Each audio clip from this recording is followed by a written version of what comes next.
A leitura é da Epístola aos Colossenses, capítulo 1, versículos 9 e 14. Irmãos, não cessamos de orar ao Deus por vós e de pedir que tenhas pleno conhecimento de sua vontade, em toda a sabedoria e inteligência espiritual, para que possais andar de uma maneira digna de Deus, agradar-lhe em tudo, frutificar em toda boa obra e crescer no conhecimento de Deus, fortalecidos em toda a virtude pelo poder de sua glória, em toda paciência, longanimidade e alegria, rendendo graças a Deus Pai, que nos tornou dignos de participar da herança dos santos na luz.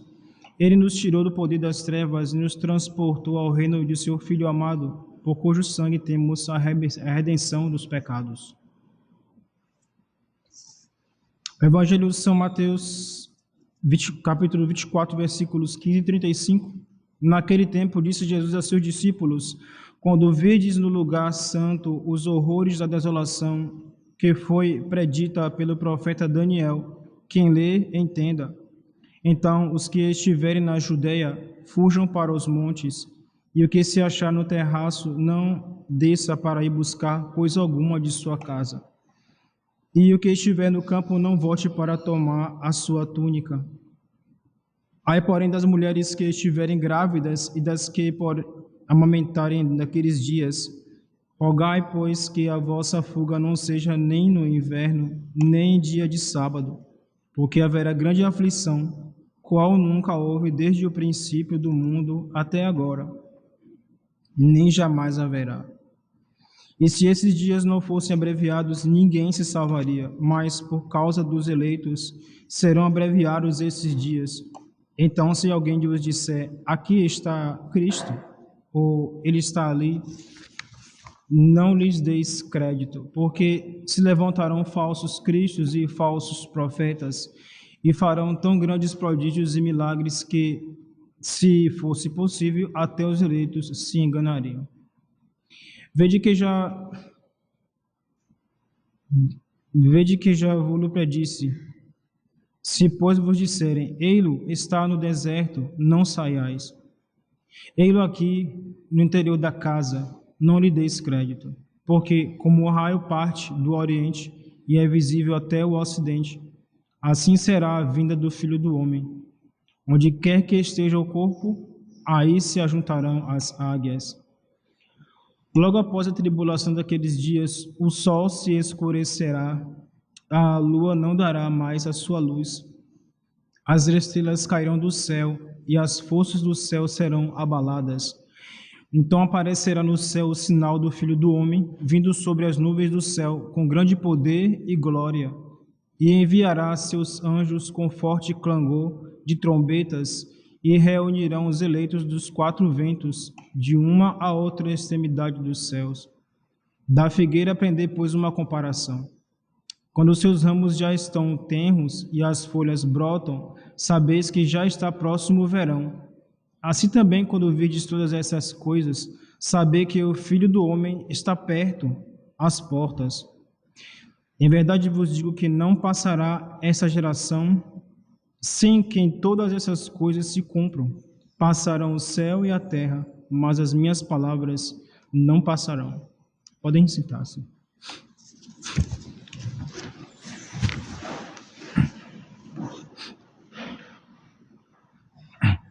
Encerramos o ano litúrgico com o 24º domingo depois de Pentecostes. Eu penso que agora fica mais fácil entenderem essa divisão e essa reposição de domingos nessa última fase do ano litúrgico. Observe que hoje é o 24º domingo, mas o domingo passado foi respectivamente sexto da Epifania, quinto da Epifania, quarto da Epifania, para completar os domingos que ficaram faltando. Imagino que agora fique mais fácil a inteligência. Próximo domingo, o primeiro domingo do Advento.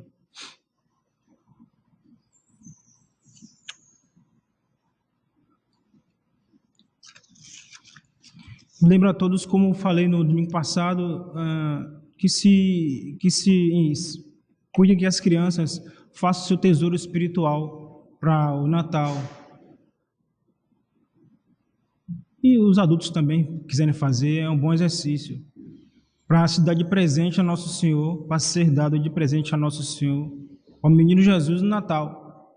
Então, ali nossas orações, os rosários, as confissões, outras orações que sejam ali listadas no papelzinho, e ali depois, não precisa colocar o nome, claro, e depois no Natal se dá ao menino Jesus,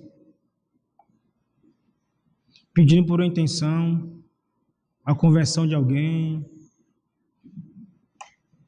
às vezes o sofrimento de uma família, ou em ação de graças, por graças alcançadas a Nosso Senhor, Nossa Senhora. E se ofereça ali no presépio, tão bonito isso, tão bom, tão belo.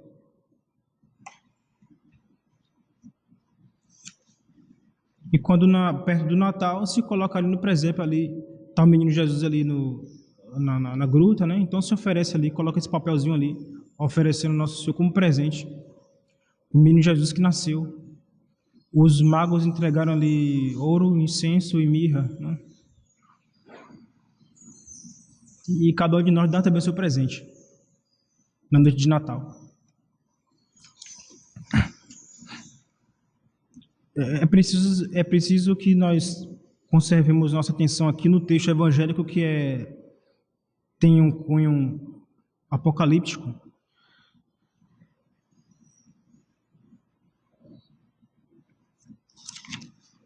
Ao ler o texto, nós podemos, Nosso Senhor fala de acontecimentos futuros, né? De coisas, de catástrofes, de eventos terríveis.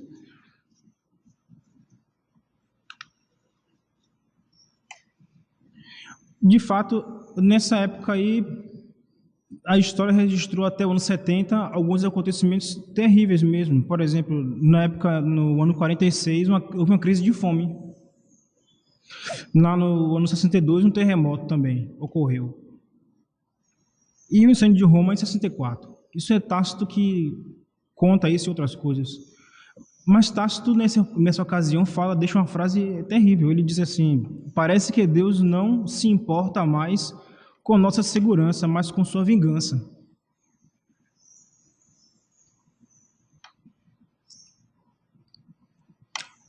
Adiante, São Paulo, já no capítulo, em Romanos 1 e 8 e Colossenses 1, 23, ele fala do evangelho que foi pregado, que foi concluída a pregação do evangelho. Muita coisa ia acontecer depois, mas São Paulo já considera ali que o evangelho foi pregado.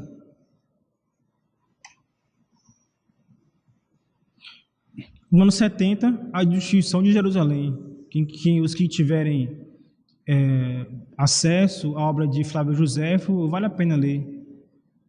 Muito detalhe, eu acho que o interessante é que todos leiam com atenção ali, há muita lição ali para se guardar. Flávio Joséfo conta ali a destruição de Jerusalém e os terrores que foi o cerco dos romanos, Vespasiano e Tito, foi terrível, né? E Nosso Senhor fala aqui no Evangelho, uma das coisas que Nosso Senhor fala aqui nesse Evangelho é isso, né?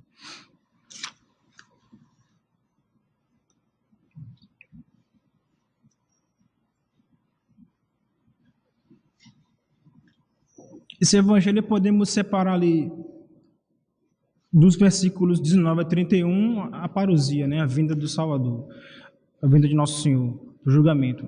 E a destruição da cidade, dos versículos 32 e 33, seria isso. E nos versículos 21 e 22, o fim do mundo. Ele fala de vários acontecimentos catastróficos.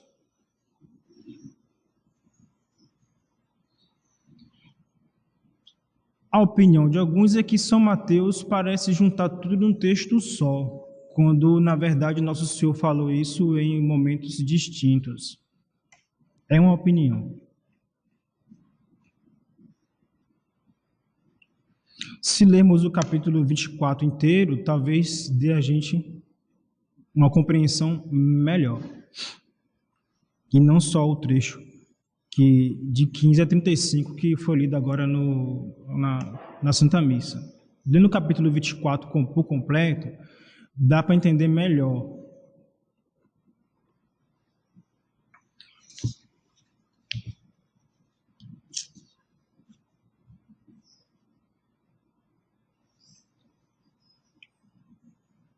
Nos versículos 21 e 22, se lemos Daniel 12, vemos ali, dá para perceber a ligação de um texto com o outro. Daniel 12, em Daniel, no capítulo 12 de Daniel, ele fala de destruição, da chegada do anticristo, da apostasia. Olhando hoje, fica perceptível ali o que se fala sobre a destruição de Jerusalém, porque os fatos que ocorreram então foram registrados pela história e nós podemos ler e reler. E os fatos que vão acontecer ainda também dá para a gente separar um do outro. Hoje seria mais fácil, hoje é mais fácil perceber. Mas é importante que tenhamos bem em nossas mentes uma realidade importante. É muito possível a existência de uma grande calamidade cósmica que vai ocorrer no fim do mundo, que Nosso Senhor vem julgar a todos, o julgamento final. Não separando aqui, banindo aqui toda a ideia da volta de Cristo, que os carismáticos gostam de falar, os pentecostais também, etc. Não, isso não vai existir. A ideia deles é que Nosso Senhor voltaria para esse mundo e viveria entre nós e e seríamos felizes para sempre. Isso não é invenção da imaginação, pura imaginação. Isso não tem nada. Nem na Escritura existe qualquer vestígio desse acontecimento. O que nós temos agora em frente é o juízo final. Isso sim. Isso sim, isso vai acontecer. E sim, na Sagrada Escritura, fica claro a noção da existência de um grande castigo, né? Se fala de um castigo, um grande evento cósmico, não sei, não sabemos exatamente como será isso.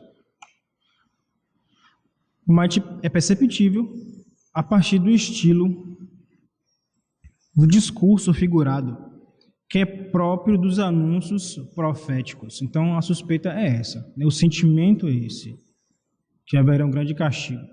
Em Fátima, em outubro, né, Nossa Senhora aparece e ocorre o milagre do sol.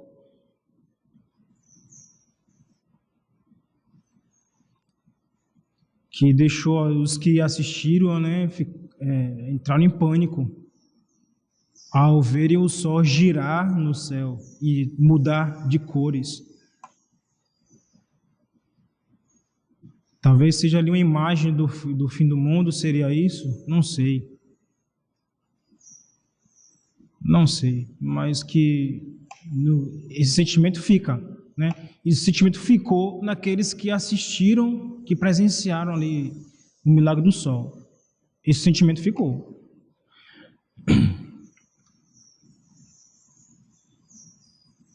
No final, o estandarte da cruz que surgirá para a alegria dos bons e desespero dos maus.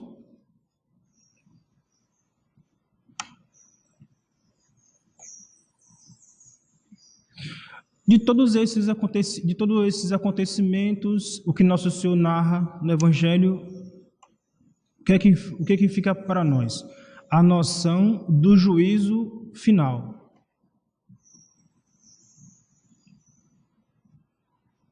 A noção clara que Nosso Senhor voltará para nos julgar. Então, logo nos vem a pergunta: estamos preparados para esse juízo final? Há um outro juízo que ocorrerá que provavelmente, bem provável que ocorrerá antes, que é a nossa morte. Não sei quando será o juízo final, não sabemos. Mas o que temos certo é que nós morreremos, né? Que está marcado o dia da nossa passagem desse mundo para o outro. Então,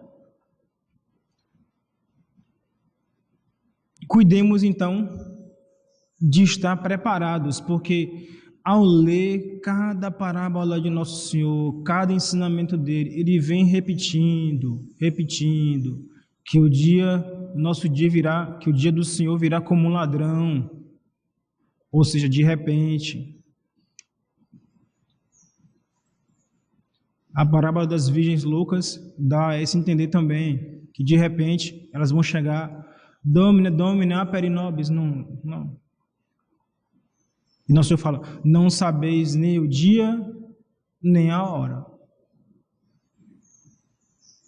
Sim, isso é que resta para nós. E isso sim, devemos cuidar do cuidar. Isso sim.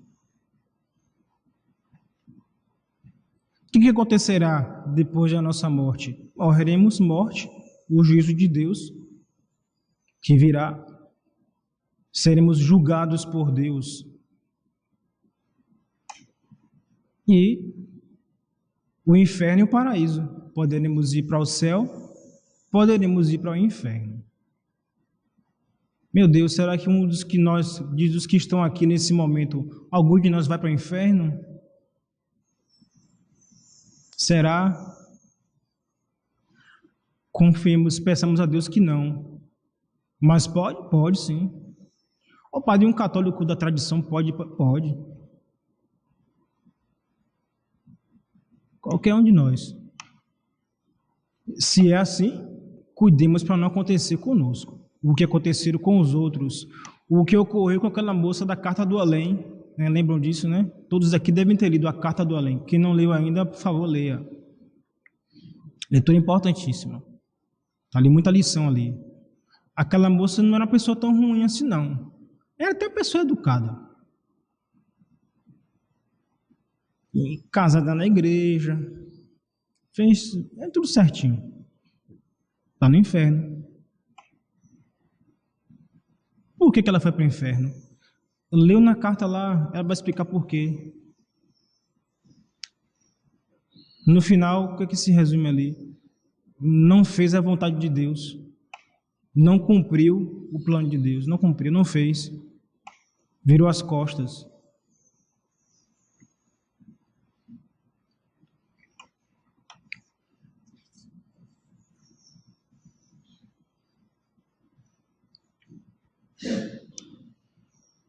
Na vida de São Bruno, conta essa história muito forte. Ele era um homem de muita inteligência, ele é o fundador dos cartuchos, né? Homem de grande inteligência, muito preparo intelectual, mas ele não era homem de direito, mas não era nem pensava em vida religiosa, nada disso ainda.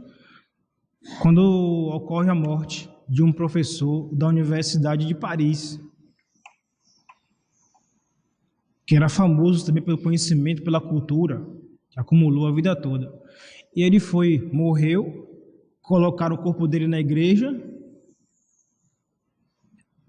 perto de Notre Dame, se não me engano, perto da igreja de Notre Dame, e a igreja encheu, todo mundo ficou ali para assistir, né? A última adeus daquele homem que era conhecido pelo preparo intelectual e pela vida reta, né? Pelo menos se pensava que ele tinha uma vida reta. Chama-se Raimundo Diócrates. A cerimônia dos funerais começada, os sacerdotes começaram a fazer as orações para os defuntos. São Bruno estava ali também, que não era São Bruno ainda, mas ia ser o grande São Bruno, o futuro grande São Bruno. E o homem levantou do caixão e ele deitado no caixão falou: quando começar as orações pelos defuntos, por justo julgamento de Deus, fui acusado. E os que estavam ali ficaram espantados. Nossa, quem que está falando aí? Quem falou isso aí? Quem que falou isso aí? Continuaram as orações e agora o defunto falou claramente: por justo julgamento de Deus, fui julgado. E agora todo mundo viu que era o morto que estava falando, não tinha mais dúvida nenhuma. E havia ali alguns médicos que se aproximaram do cadáver para verificar os sinais vitais dele, né? E foi aferido os sinais vitais e ele estava morto mesmo. Inclusive o cadáver estava frio. E outros sinais. E suspenderam o velório. Transferiram para o dia seguinte. Nesse intervalo, discutiam agora o bispo diocesano com os teólogos, o que se fazia, porque se ele falou que foi julgado por Deus, foi pelo justo julgamento de Deus, ele foi acusado, foi julgado. Então, se tratava de uma pessoa condenada ao inferno, não sei. Alguns sustentavam que não deveria mais continuar o velório. Outros decidiram, não, vamos continuar, não sabemos. Pelas orações, ele pode estar no purgatório e poder alcançar o céu. Ficou ali a discussão. No dia seguinte, retomaram as orações fúnebres. O Bruno estava ali assistindo também, mas os seus amigos, um grupo de amigos. A oração retomada, o cadáver ficou sentado e disse: por justo julgamento de Deus, fui condenado.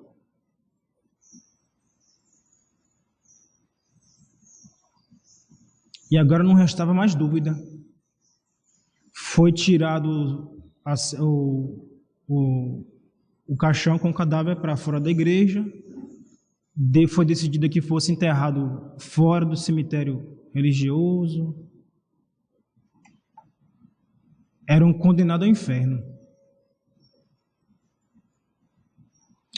Dali, Bruno saiu com seus amigos para um lugar retirado para viver a vida de oração, de silêncio, preparando a alma para o julgamento de Deus, depois de tudo que eles assistiram.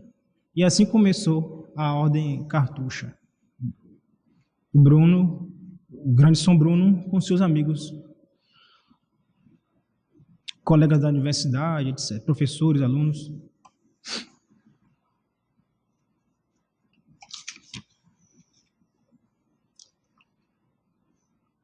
Ou seja, o julgamento de Deus não é uma brincadeira, é muito sério. Outra, o pecado que a gente acha que não é assim tão grave, não é tão assim não. Não é tão leve assim não como a gente pensa não.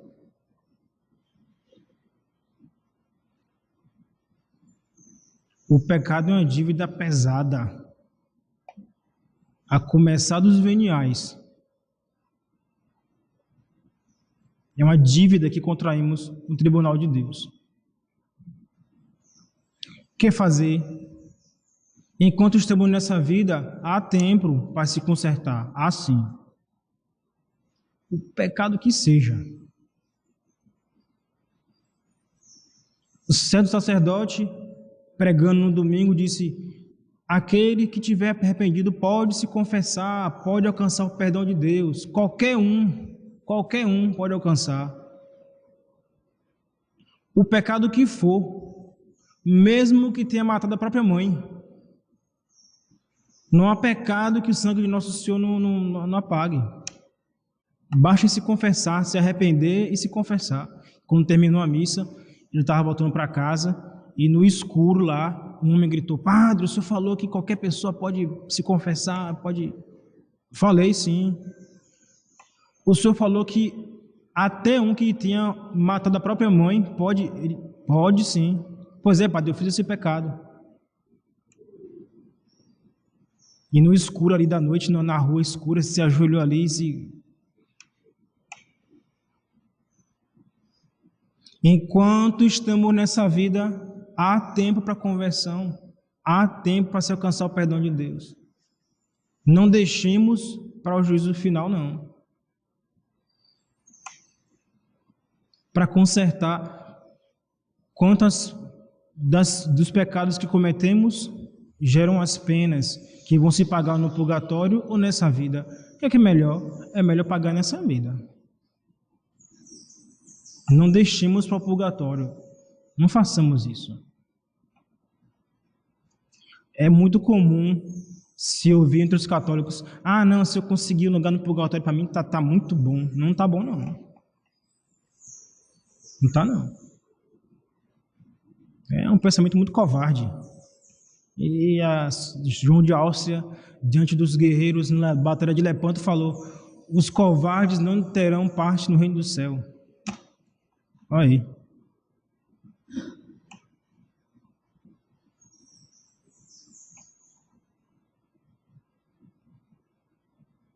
Diante dos combatentes de Lepanto, da vitória da Santíssima Virgem sobre o Islã.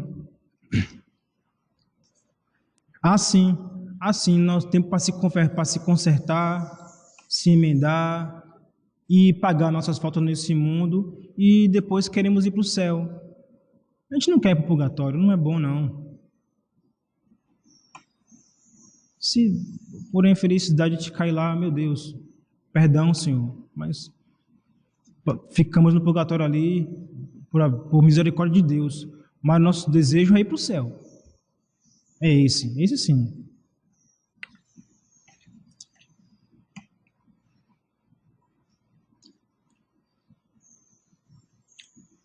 Na vida de Santa Isabel da Hungria, há um fato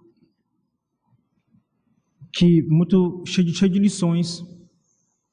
Quando o esposo dela morre, o príncipe morre, ela é maltratada pelos irmãos, pelos cunhados, né, Henrique e Conrado, que estavam com ganância pela coroa, pelo trono dela, né, pela herança que ela acumulou. E eles foram perversos com a santa e mandaram embora do palácio. Ela, a princesa, né, foi a rainha, foi posta para fora. Tinha direito à herança, mandando embora. Sem piedade. Ela e 4 crianças, inclusive a Gertrudes estava de menina ainda no colo ainda.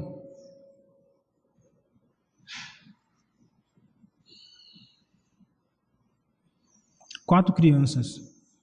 E 2 princesas que eram muito fiéis a ela, quiseram ir com ela também. Então, 3 mulheres. Ela era muito jovem, ainda morreu com 24 anos, né? Então, muito jovem ainda. Mais 2 princesas e 4 crianças. Foram postas enxotadas.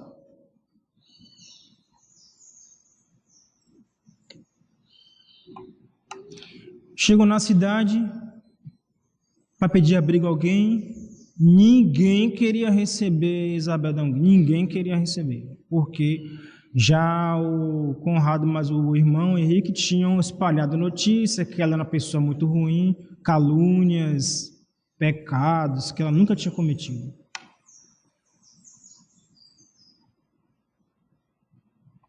E ninguém queria receber a santa. Ou por vergonha dos pecados que ela cometeu, que era mentira, ou com medo também das sanções dos irmãos do príncipe, de Henrique e de Conrado.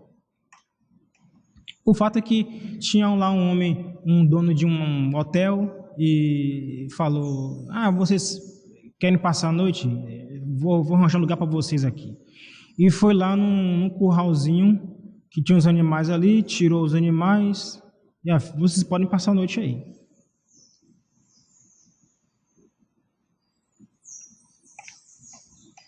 Lembrando A cena do presépio de Natal, né? E a santa ali teve uma visão celeste. Nossa Senhora aparece para ela, para confortar a santa, naquele momento tão difícil. Mas no dia seguinte, todo mundo se movimentou, os príncipes estavam na cruzada, não estavam sabendo de nada. A tia dela, Matilde, soube, mandou chamar ela para o palácio, para o convento. Ela tinha uma abadia, recolheu a santa com as duas princesas e as crianças no mosteiro. E quando os nobres voltaram da cruzada, foram atrás de Henrique de Conrado para saber, para lhe dar conta. Você prometeu, jurou defender os pobres, os órfãos e as viúvas. Cadê a princesa Isabel? Está onde ela agora? Cadê? Foram cobrar dele. E ele agora todo impactado com aquela franqueza dos nobres, se ajoelhou ali e pediu perdão. Pequei. Preciso consertar o que eu fiz. E foi até a santa pedir perdão. Ela agora morava na abadia com a tia. A santa perdoou logo. Foi ela, o irmão, mais a cunhada, foi um bocado de gente. Aí, os principais eram Henrique e Conrado. Aí foram pedir perdão a ela. Ela perdoou, mas falou: olha, não quero nada de vocês. Não quero herança, não quero nada. Nada. No final, né? Perdoar não significa continuar a confiar, né? Isso que é a verdade. Então, ela perdoou a todos, mas não fez questão de nada. Mas Conrado, com o coração arrependido, foi em praça pública, tirou a camisa e com a vara na mão pediu: quem puder me bater aqui nas costas, porque eu fiz isso, confessou publicamente os pecados dele.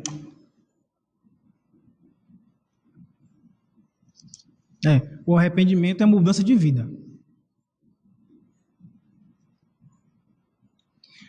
Curiosamente, tinha uma senhorinha que a quem ele tinha comprou um gado na mão dela, uns animais, mas ele não pagou. E ela aproveitou o momento e pegou a vara e bateu, para descontar. E ele ficou lá, quietinho, apanhando lá. Que humilhação, né, para o príncipe, em praça pública, né? Cenas da Idade Média, né? Idade de ouro da igreja. Então, grandes pecadores, grandes arrependimentos. A igreja católica continua seu caminho. Somos grandes pecadores e Nosso Senhor espera de nós grandes arrependimentos também. O arrependimento inclui o quê? A confissão. Falei há pouco, né? Toda vez que te for confessar, confesse com o seguinte sentimento: vou me confessar pela última vez.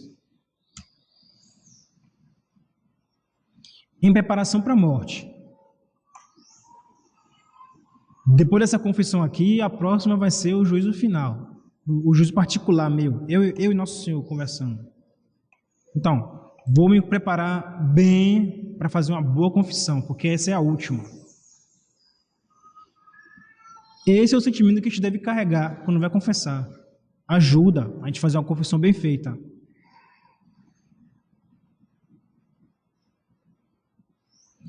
O castigo do inferno para os maus, para aqueles que frustraram o plano de Deus nessa vida. Irmã Lúcia viu o inferno. Ela viu o inferno. Ela com as duas, com Francisco e Jacinta, né? E depois ela vai vai prestar aquele depoimento. Ela vai dizer: As almas caem no inferno como chuva. Terrível isso. As almas caem no inferno como chuva. Olha a comparação que ela fez. Então a quantidade deve ser, é incontável então. A quantidade de pessoas que ela viu cair, precipitar no inferno. Preocupante. Isso é preocupante. Meu Deus, tem pessoas que levam para o inferno o caráter do batismo, ou os que levam para o inferno o caráter da crisma, soldado de Cristo, ou os que levam para o inferno o caráter do sacerdote, né? O sacramento da ordem. Aqueles que, meu Deus, que receberam nosso Senhor na Sagrada Comunhão e depois foram para o inferno. Tragédia. Essa tragédia é pior do que essa do que nosso Senhor fala no Evangelho, né? Das potências da natureza se revoltando, ou catástrofes, ou terremoto. É muito pior. Enquanto estamos nesse mundo, poderemos alcançar o perdão de Deus. Não estamos no inferno ainda, graças a Deus. Não estamos lá. Há tempo para a gente consertar. Assim. Sejamos fiéis às nossas obrigações. As moças solteiras, nossas obrigações religiosas. Vida direita, castidade.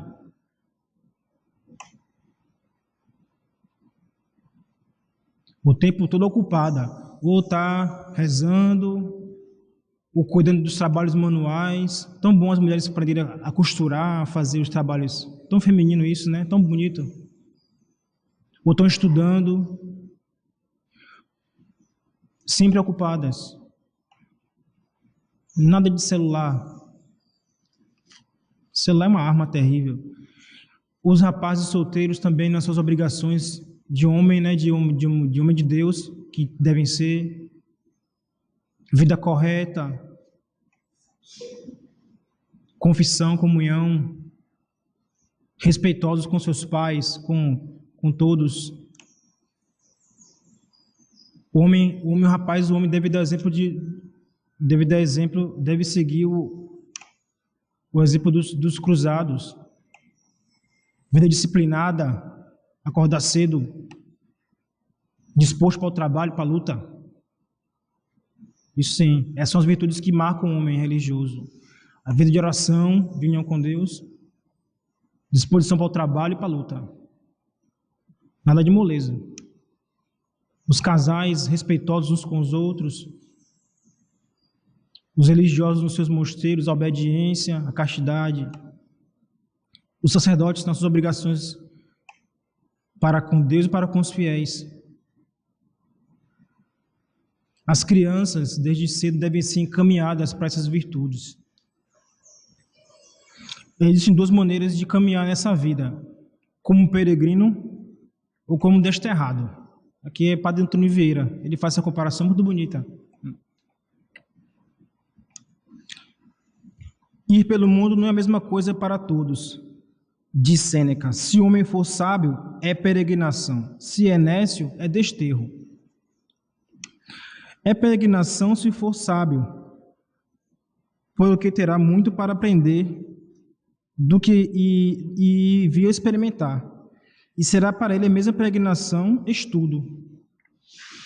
Pelo contrário, se for nécio, não tirará outro fruto das terras aqui que andar, senão estar fora da pátria.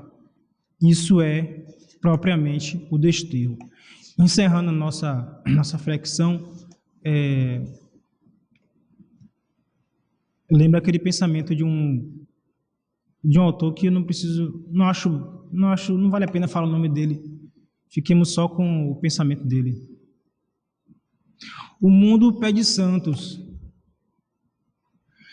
Se os católicos não derem santos ao mundo, tanto pior para o mundo como para os católicos. O mundo se vingará e procurará suas consolações no demônio.